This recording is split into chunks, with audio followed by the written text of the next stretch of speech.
everyone, welcome back to our channel. So for today's video, I'm going to show you on how you can restore Duolingo streak.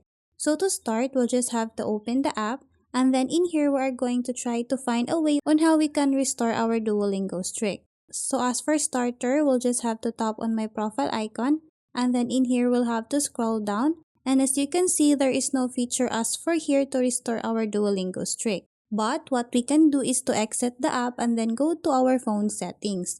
In here, we'll have to search for the date and time option. After that, tap on this one. And then in here, what we need to do is to disable this option, set time automatically. After that, go to the date option, and then in here, we'll have to change the date where we want to start our Duolingo streak.